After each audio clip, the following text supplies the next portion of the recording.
Boa tarde a você, telespectador do programa O Povo de Deus. No programa de hoje você vai conferir o Santo do Dia, você também vai conferir o Evangelho do Dia. O Evangelho de hoje é o Evangelho de São João, capítulos 4, dos versículos 43 ao 54. No segundo bloco você vai conferir, claro, as notícias da igreja no Brasil, pela CNBB, e também, claro, as notícias pelo site Vatican News. E também hoje nós vamos acompanhar o decreto da Diocese de Caxias. Fique ligadinho e vamos conferir o Santo do Dia.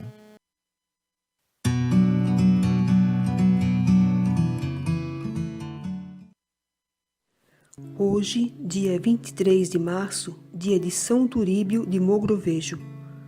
Lima, no Peru, pode com razão ser chamada a cidade dos santos na América Latina, pois no prazo de um século aí morreram Santa Rosa de Lima, São Francisco Solano, São Martinho de Porres e o santo que hoje veneramos, Turíbio de Mogrovejo. Ele desembarcava em Lima com 42 anos, como novo arcebispo daquela cidade espanhola, e por 25 anos iria ser o pastor incansável dos fiéis, o defensor dos humildes, sobretudo dos indígenas, o reformador dos costumes e das instituições eclesiásticas, o enérgico opositor dos desmandos do poder civil e dos colonizadores espanhóis em terras da América. Nascido em Maiorca, na Espanha, em 1538, até aos 40 anos a carreira de Turíbio poderia dizer-se normal, sob todos os aspectos. Com o tio cônego que o protegia, estudara em várias universidades e preparava finalmente, em Oviedo, o doutorado em Direito. Também ele recebera a tonsura, sem passar, porém, mais adiante no serviço da Igreja. Sua ciência e conduta atraíram as atenções do rei Filipe II, que o nomeou presidente do Tribunal da Inquisição em Granada, embora fosse ainda simples leigo.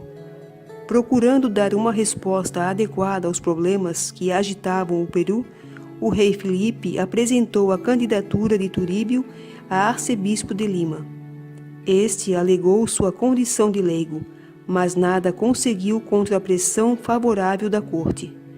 Recebeu uma por uma todas as ordens sagradas até ao episcopado e rumou para o seu novo campo de ação na América.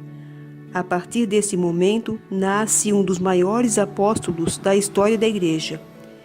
Visitou várias vezes sua enorme diocese nas condições mais precárias. Calcula-se que percorreu a pé ou a cavalo mais de 40 mil quilômetros, visitando até os últimos lugarejos da diocese, numa das geografias mais difíceis do mundo, desde as quebradas com neve perpétua dos Andes até os desertos tórridos do lado do Pacífico. Por toda parte organizou paróquias, reuniu sínodos para tratar dos ingentes problemas eclesiásticos, segundo as normas recentemente emanadas do Concílio de Trento. No campo social, atribulava-o, sobretudo, a condição espiritual e econômica dos indígenas, explorados e maltratados por muitos colonizadores. A natural crueza dos índios, magoados contra os brancos, respondia com a suavidade do bom pastor e a beneficência. Com tais mostras de inesgotável bondade e caridade, conseguiu atrair muitos deles ao grêmio da Igreja. Defendeu energicamente os oprimidos contra a crueldade e falta de escrúpulos dos brancos. Na aplicação da reforma do Concílio de Trento, Turíbio teve que enfrentar repetidas vezes os vice-reis, o Conselho das Índias e o próprio rei, imbuídos de ideias regalistas. A tamanho trabalho apostólico e a tanta luta pela justiça juntava profunda piedade e espírito de penitência. Morreu no campo da luta, como merece morrer um bom pastor.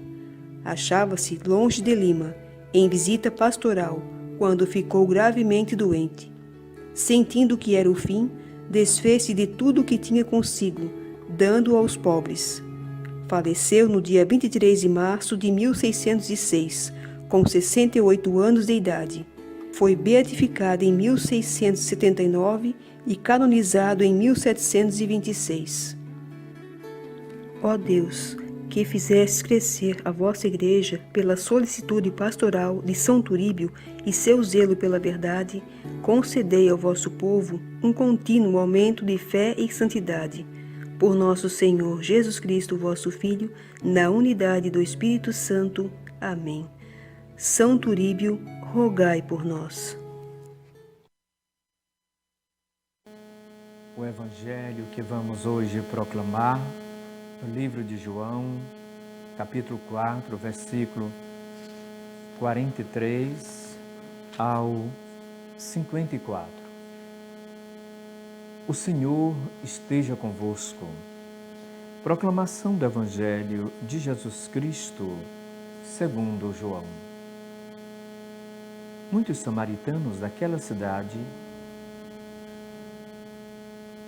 ou melhor, transcorrido 2 dias, Jesus foi para a Galileia. Jesus mesmo havia declarado com efeito que um profeta não é estimado em sua própria terra. Quando então chegou a Galileia, os galileus o receberam, porque tinham visto tudo o que fizera em Jerusalém por ocasião da festa, pois também eles haviam ido à festa. Jesus voltou a Caná da Galileia, onde transformara a água em vinho. Ora, havia um funcionário real cujo filho estava enfermo em Cafarnaum. Quando ouviu dizer que Jesus viera da Judéia para a Galileia, foi até ele e pediu-lhe que descesse para lá, a fim de curar o seu filho, que estava para morrer. Jesus lhe disse: se não virdes sinais e prodígios, não crereis. O funcionário real disse: Senhor, desce antes que meu filho morra. Ele respondeu: vai, teu filho vive. O homem creu na palavra de Jesus e partiu. Enquanto descia, seus servos foram-lhe ao encontro para dizer que seu filho estava vivo. Ele perguntou a que horas o menino tinha melhorado. Eles responderam: ontem, à hora 7ª, a febre o deixou. O pai verificou que era exatamente nessa hora que Jesus lhe tinha dito: teu filho vive. Então passou a crer, ele e toda a sua casa.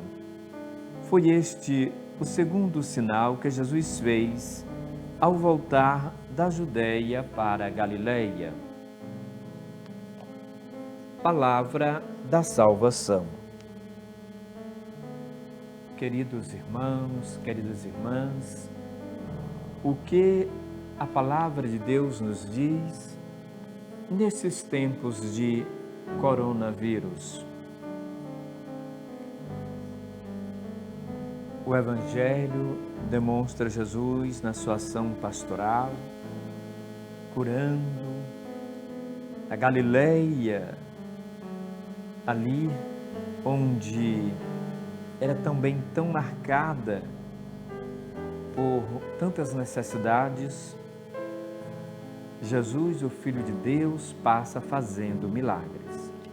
Na Galileia ele já tinha transformado a água em vinho, para recordar que Cristo é sempre o vinho bom de nossas vidas, Ele que alegra o nosso coração, Ele é quem nos traz a verdadeira alegria, é aquele que abençoa o lar, a família.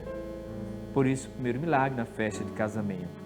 E aqui, atendendo ao pedido que curasse o filho. Então, queridos irmãos e irmãs, para Jesus curar, nem precisou ir lá. À distância, deu logo a ordem: teu filho já está curado, teu filho vive. É isso. O Jesus, se nós seguimos, amamos, adoramos, Ele que é o cabeça da igreja, Ele que orienta o seu povo. E nesses tempos de coronavírus, o que a palavra de Deus nos ilumina? Esse mesmo Cristo que curou é o mesmo que está vivo junto de Deus Pai e junto também de nós. Ele que dizia, quando 2 ou mais pessoas estiverem reunidas em meu nome, Ele estaria presente. Por isso, Ele também, junto do Pai, do Espírito Santo, é onisciente, onipresente, onipotente. Quero dizer que as orações do povo chegou ao coração de Deus.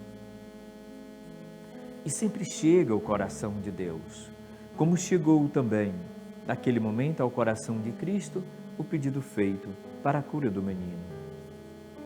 Por isso, coragem, acreditem, confiem, entreguem e obedeçam também às orientações que são feitas para que todos nós nos reservemos dentro de nossas casas. É tempo de um grande retiro. Quaresma é tempo de reflexão, é tempo de apreensão, é tempo de olhar para a Páscoa. E a gente passa por esse momento de cruz. Em tempos de coronavírus,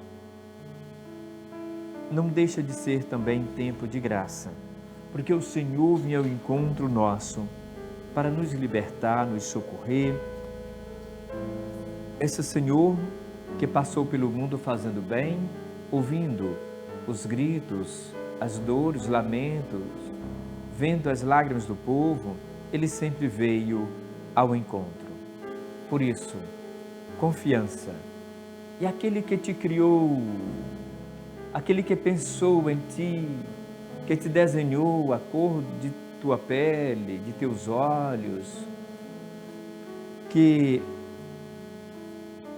te guardou presente, como dizia lá alguns dos profetas, ainda do ventre de tua mãe eu te consagrei, eu te escolhi, eu já te conhecia. Deus te fez para a vida. Deus nos fez para a vida. Por isso, tranquilidade, confiança e espera. Hoje, conversando com um amigo padre, e ele dizia, Quaresma é tempo também de espera.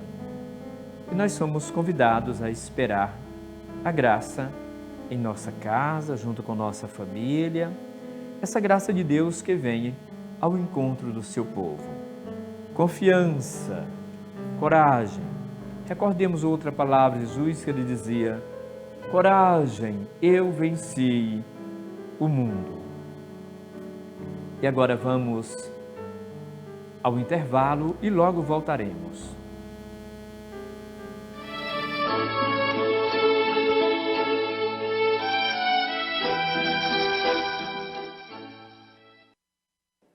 A nossa Diocese de Caxias publicou um decreto para, nesse tempo de coronavírus, o povo de Deus, o povo da Igreja, pudesse acompanhar, rezar, refletir e ter também a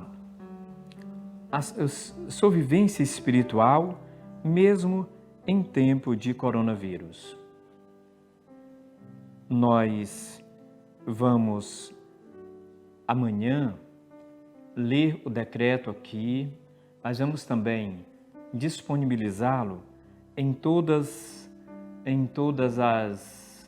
as redes sociais, o decreto do bispo, já chegou em tantos lugares e você vai poder acompanhar.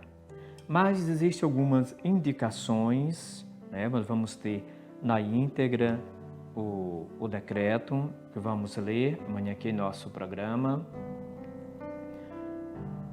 Mas o que se acrescenta a todas essas indicações, lembremos, é tempo também de espiritualidade, é tempo de confiança, não é tempo de desespero, é tempo de espera.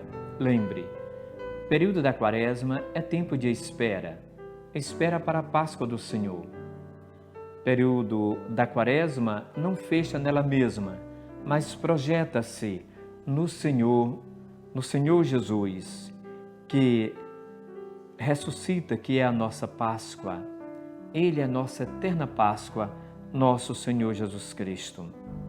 Por isso, todos nós, como Quaresma, como espiritualidade, nos projetamos com os olhos da fé fixos no Senhor Jesus Cristo. E nessa espera de saúde, de prudência, vamos fazendo uma espera, fazendo do limão uma limonada, como costumo dizer, cheia de atenção, aproveitando cada momento. Por exemplo, já que não posso sair, o que posso fazer em casa? É tempo de descanso, é tempo de mais oração, é tempo de mais leitura da Bíblia. Durma mais, repouse mais. Quem dorme bem fica com um sistema imunológico bem melhor. Então as autoridades pedem que fiquemos em casa, assim o façamos. Como fazer de momentos difíceis momentos agraciados? Quando, usando da inteligência, aproveitemos também e faça outras coisas que poderia fazer ou há tanto tempo esperar para você fazer em casa. Viva com bastante intensidade o momento da casa. Quando é que você vai ter outro momento igual a este? Para parar, para descansar, para refletir, para ler a palavra de Deus. Quem ainda não leu toda a palavra, agora é tempo de ler toda a palavra de Deus. E a recomendação é esta: quem ainda não leu, comece a ler pelo livro de Mateus, pelo Novo Testamento. Quando termina todo o Novo Testamento, é que vai ler o Antigo Testamento, para que possa, melhor, a partir das palavras de Jesus, a partir da experiência da igreja no Novo Testamento, as primeiras comunidades cristãs, você olhar para a primeira aliança do primeiro povo de Deus. Que o Senhor, querido irmão, querida irmã, te ajude a viver na profunda confiança, esperança, gratuidade e fé.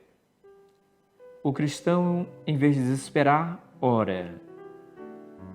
O cristão entrega. O cristão confia.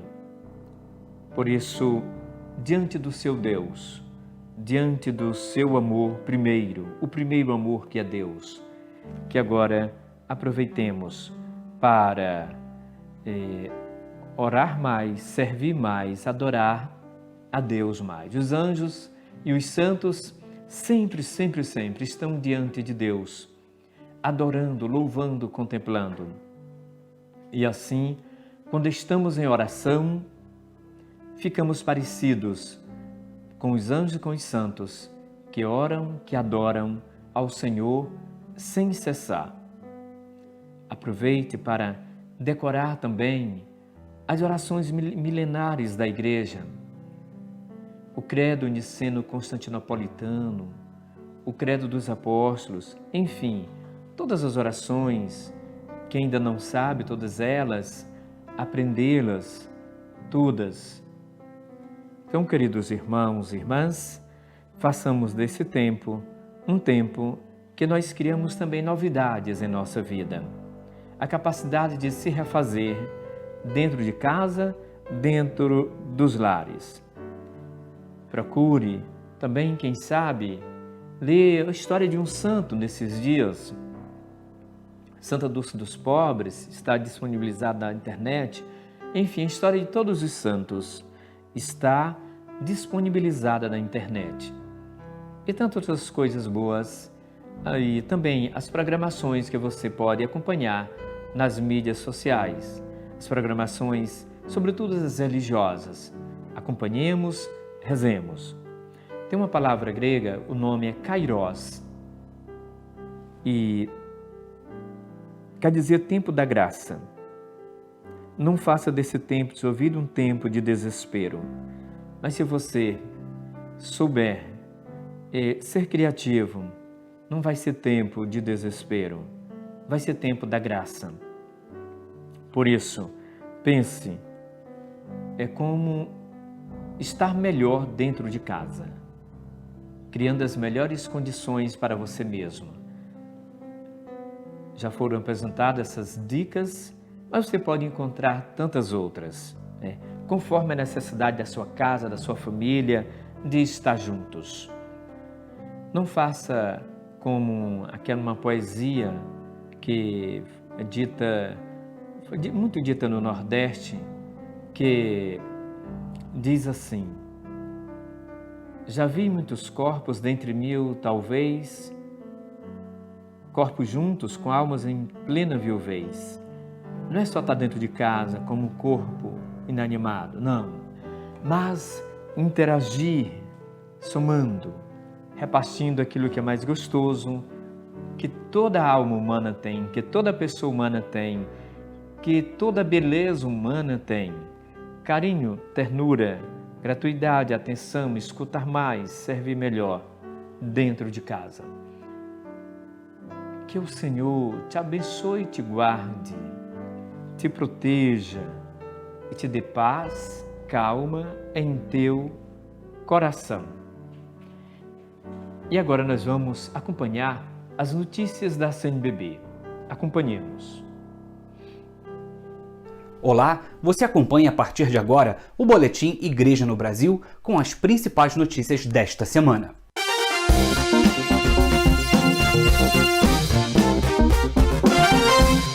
Diante da pandemia de coronavírus, a CNBB tomou medidas importantes de precaução com relação ao avanço da doença, entre elas o trabalho em home office, o cancelamento de reuniões pastorais que estavam agendadas, como é o caso da reunião do Conselho Permanente, e o adiamento da 58ª Assembleia Geral da CNBB, que aconteceria nos dias 22 a 30 de abril. A proposta, segundo o secretário-geral da CNBB, Dom Joel Portela Amado, é que a Assembleia seja realizada de 12 a 20 de agosto, mas a confirmação da data vai depender da reversão desse atual quadro de pandemia. Dom Joel gravou um vídeo explicando as medidas e reforçando que a campanha da Fraternidade pede este ano, que trata do cuidado.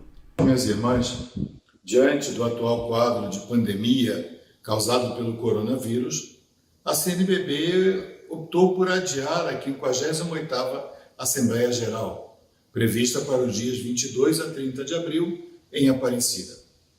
Num contexto em que a prevenção é o mais importante a ser feito e que a prevenção implica a não realização de reuniões e eventos, de fato, não há outro caminho a não ser o da não realização de encontros, eventos públicos e comunitários. É claro que para todos nós brasileiros, que nos alegramos tanto por estar juntos, por nos abraçar, por conviver, esse período de isolamento representa parte do nosso jejum quaresmal. Oferta, portanto, agradável a Deus, na medida em que ela se destina a preservar a vida de cada um de nós, mas também a vida das pessoas com quem nós convivemos. Unamos-nos, pois, na oração e na colaboração para que essa pandemia seja vencida o mais breve possível. Neste período de quarentena, a maior parte das arquidioceses e dioceses brasileiras suspendeu as missas com presença de fiéis e cancelou todas as atividades pastorais. E para estar em comunhão com os fiéis, as dioceses têm apostado nas redes sociais. Essa é uma das iniciativas que a Igreja no Brasil tem encontrado para estar perto do povo de Deus, de modo virtual. Muitas das dioceses têm orientado fiéis a acompanharem a Santa Missa pelos meios de comunicação católicos e pela internet. Uma lista completa com as dioceses está no nosso portal na internet. Na quarta-feira, dia 18 de março, a CNBB convocou o povo de Deus a rezar junto o Terço Glorioso da Esperança e da Solidariedade, que foi transmitido por todas as emissoras de TV e por várias rádios de inspiração católica do Brasil. A transmissão também foi feita pela nossa página no Facebook e no nosso canal do YouTube. O Terço da Esperança e Solidariedade foi rezado de diferentes lugares por membros da presidência da CNBB e também pelo cardeal Raimundo Damasceno. O arcebispo de Belo Horizonte e presidente da CNBB, Dom Valmor Oliveira de Azevedo, iniciou a oração do terço pedindo especialmente paz, coragem e sabedoria aos corações do povo brasileiro para passar coletivamente pela pandemia do coronavírus que o mundo e o Brasil enfrentam. Confira também no portal da CNBB. A Arquidiocese do Rio de Janeiro iluminou o Cristo Redentor pela intercessão aos enfermos do coronavírus. Assessores da Comissão para a Animação Bíblico-Catequética falam como coordenadores dos regionais da CNBB podem continuar contribuindo para a animação da catequese neste período de quarentena. Pontifícias Obras Missionárias lançam um aplicativo para mapear missionários do Brasil. O Papa Francisco pede cuidados pelos avós que estão sozinhos e com medo do coronavírus. Venerdì prossimo, 27 marzo, alle ore 18, presiderò un momento di preghiera sul sagrato della Basilica di San Pietro, con la piazza vuota. Fin d'ora invito tutti a partecipare spiritualmente attraverso i mezzi di comunicazione. Ascolteremo la parola di Dio, eleveremo la nostra supplica, adoreremo il Santissimo Sacramento, con il quale al termine darò la benedizione, urbi et orbi, a cui sarà annessa la possibilità di ricevere l'indulgenza plenaria. Cari fratelli e sorelle, in questi giorni di prova, mentre l'umanità trema per la minaccia della pandemia, vorrei proporre a tutti i cristiani di unire le loro voci verso il cielo.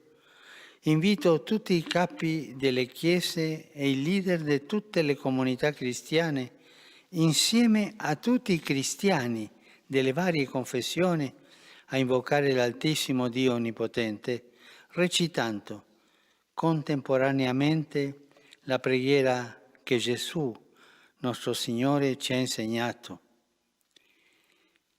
Invito dunque tutti a farlo parecchie volte al giorno, ma tutti insieme recitare il Padre Nostro mercoledì prossimo 25 marzo a mezzogiorno, tutti insieme. Preghiamo oggi per le persone che per la pandemia stanno incominciando a sentire problemi economici, perché non possono lavorare e tutto questo ricade sulla famiglia. Preghiamo per la gente che ha questo problema. Alla pandemia del virus vogliamo rispondere con la universalità della preghiera, della compassione, della tenerezza.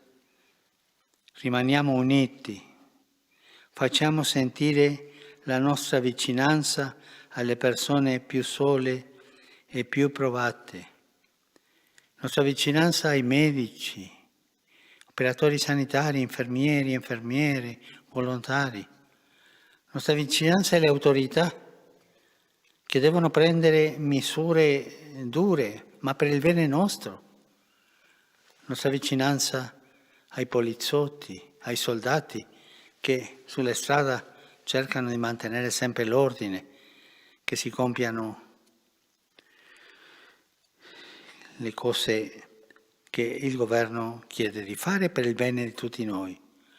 E vicinanza a tutti. Algumas informações práticas para este tempo. Sabemos que a paróquia de São Benedito coordena um cemitério aqui na cidade de Caxias. E esses dias ele ficará fechado, mas com um telefone lá, que se por acaso alguém precisar, se existir algum óbito, é só ligar naquele número. Mas ficará sem acesso. As pessoas costumam cuidar dos túmulos, flores, essas coisas. Esses dias o cemitério vai estar fechado, só aberto por uma necessidade de um sepultamento. E a gente pede a compreensão de todos, que aquelas pessoas que todos os dias cuidam de túmulos e às vezes vão rezar lá nos túmulos dos queridos falecidos, esses dias não vão ter acesso, o portão vai estar fechado. Também queremos lembrar o nosso telefone da Rádio Vida, que você pode pedir as missas na intenção de seus entes queridos falecidos. Também na paróquia de São Benedito, essa tradição de sempre interceder a Deus pelos nossos entes queridos falecidos. Você pode pedir as orações através do telefone, se anote aí, através do telefone, mas se por acaso neste momento você está sem caneta, sem papel, é só rever este programa que fica salvo, a Mensagem de Fé, Padre Ribamar, e também Diocese de Caxias, MA, Diocese Caxias, MA. O telefone que você pode solicitar as intenções de missa para os entes queridos falecidos, como também para outras intenções. Você pode fazer via WhatsApp, tá certo? Via WhatsApp. Você liga para, o prefixo do Maranhão, 99, o 9 como de costume, aí o número agora do telefone, 9903 2968, repetindo, 9963 2968. Então você pode fazer seus pedidos. Pedimos só que não mande nem bom dia, nem boa tarde, nem boa noite, nem outros cumprimentos, para que facilite o nosso atendimento a todos, tá certo? E convide a sua família para acompanhar a Santa Missa pelas redes sociais. Estamos vendo também a possibilidade de passar neste canal a Santa Missa. E, por enquanto, vamos repassar a primeira rede social que você pode acompanhar. Paróquia São Benedito, Caxias. É isso mesmo, né, nosso produtor? O nosso Facebook... Pascom Benedito, Caxias MA. Pascom Benedito, Caxias MA. Repetindo. Pascom Benedito, Caxias MA. Por isso que é bom ter uma boa assessoria. E novamente o número do telefone, 9903-2968. E o prefixo é 99. E a gente vai estar nessa comunhão dos santos. O credo católico nos ensina tantas coisas bonitas. Uma delas, das entrelinhas do credo católico, é comunhão dos santos. Creio na comunhão dos santos. E essa comunhão, o que é? Vamos explicar agora. São aqueles que já estão na glória do Pai, na vida eterna, que chamamos também de igreja triunfante. Essas pessoas rezam por nós, intercedem a Deus por nós. No seu amor, elas nunca deixam de nos amar. Por isso, essa sua ação de interceder por nós, pensar em nós, chamamos de comunhão dos santos. Mas também a nossa fé, marcada pelos sacramentos, o nosso amor a Cristo, nosso amor trinitário, amamos e adoramos em igual dignidade ao Pai, ao Filho, ao Espírito Santo, se chama também de comunhão dos santos, porque Deus começou a nos santificar, a nos abençoar, quando fomos acolhidos na igreja pelo sacramento do batismo, quando o padre lhe disse: Pedro, João, Maria, Axel, José, Marcelo, eu te batizo em nome do Pai, do Filho e do Espírito Santo. Naquele momento, você já começou a ficar santo, a se santificar pela graça do batismo, sacramento do batismo.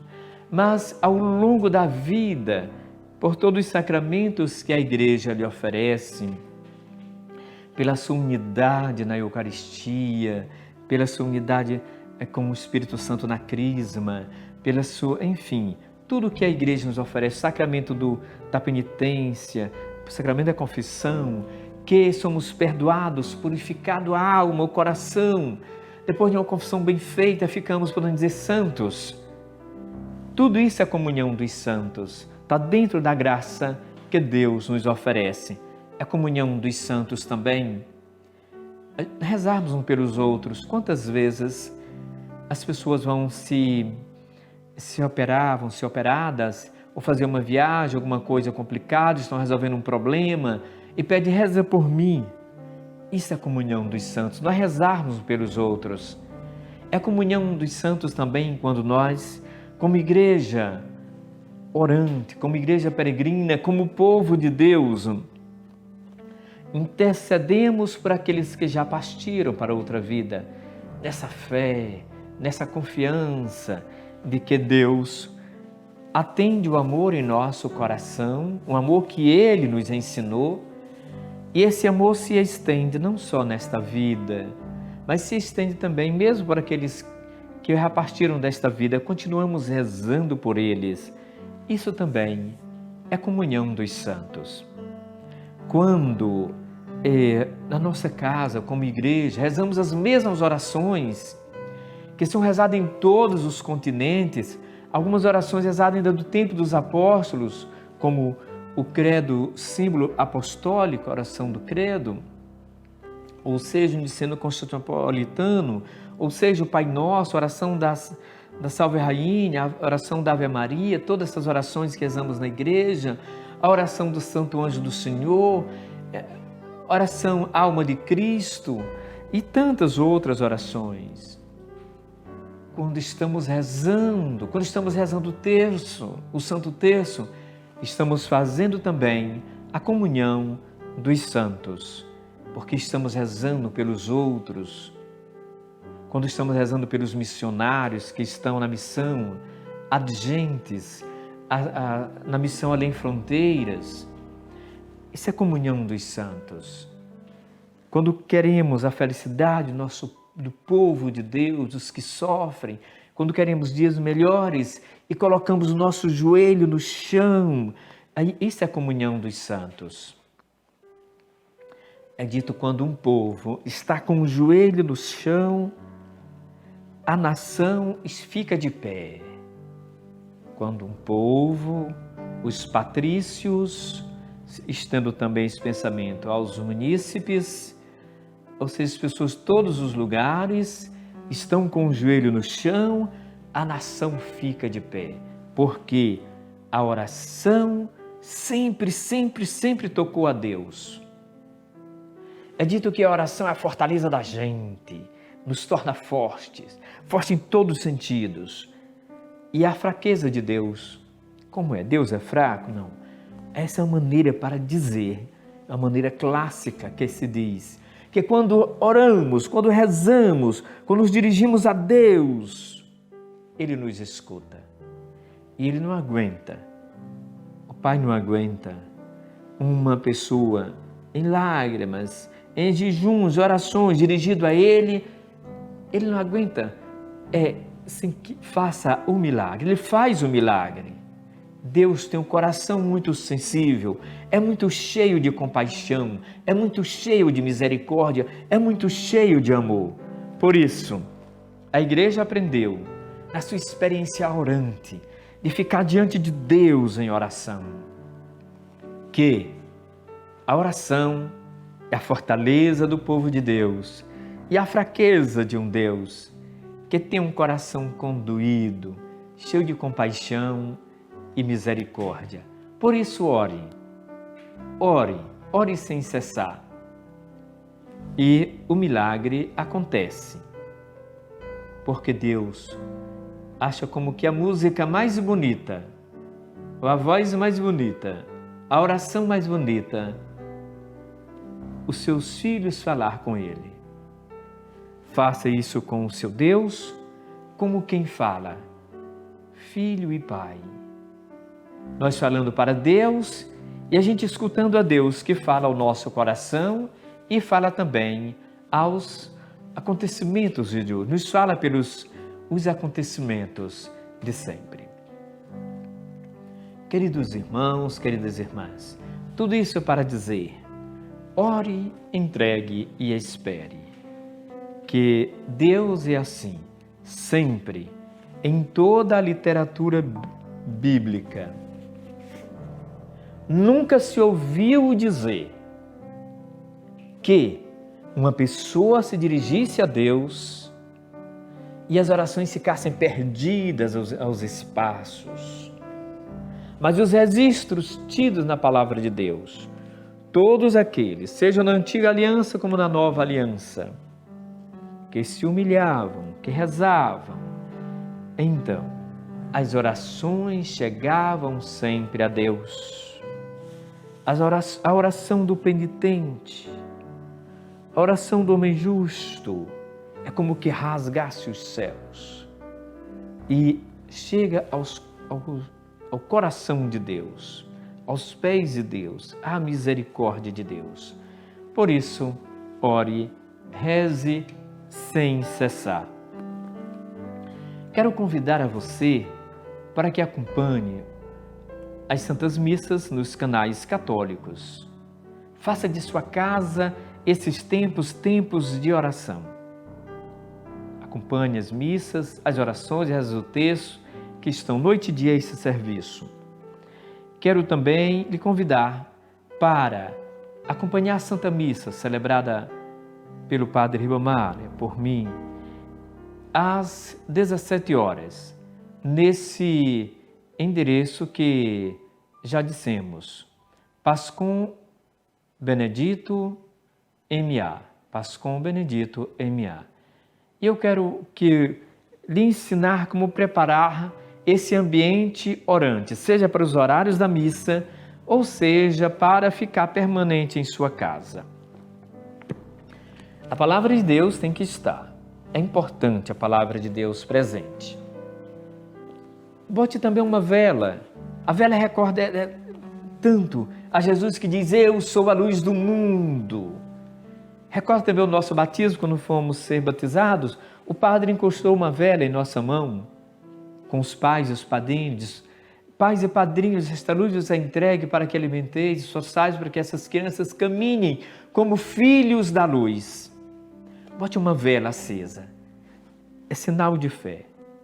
No Antigo Testamento, o povo de Deus, no templo, sempre mantinha o fogo aceso, como sinal vivo da presença de Deus, ao lado da Arca da Aliança, onde ficavam os 10 mandamentos. Bote uma vela, bote um terço, uma imagem de um santo, a imagem, se possível, a imagem de nosso Senhor Jesus Cristo, que nesses tempos está sempre, muitas redes sociais, aconselhando, coloque a imagem do Senhor bem no meio da sua casa, se possível logo na varanda, para que afugente todo o mal. Esses símbolos sempre fazem um bem enorme para nós. Agora, vamos fazer a oração final e você acompanhe, dizendo amém a cada oração. O Senhor esteja convosco, Ele está no meio de nós. Que Deus esteja sobre ti para te abençoar. Amém. Diga amém. Diante de ti para te conduzir. Amém. Atrás de ti para te proteger. Amém. Ao teu lado para te acompanhar. Amém. E dentro de ti para te dar saúde, paz, alegria, esperança, confiança, saúde do corpo e da alma.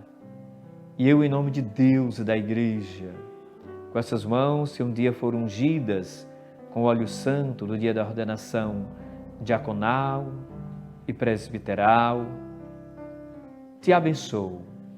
Em nome do Pai, do Filho e do Espírito Santo. Amém. Fiquem todos com Deus.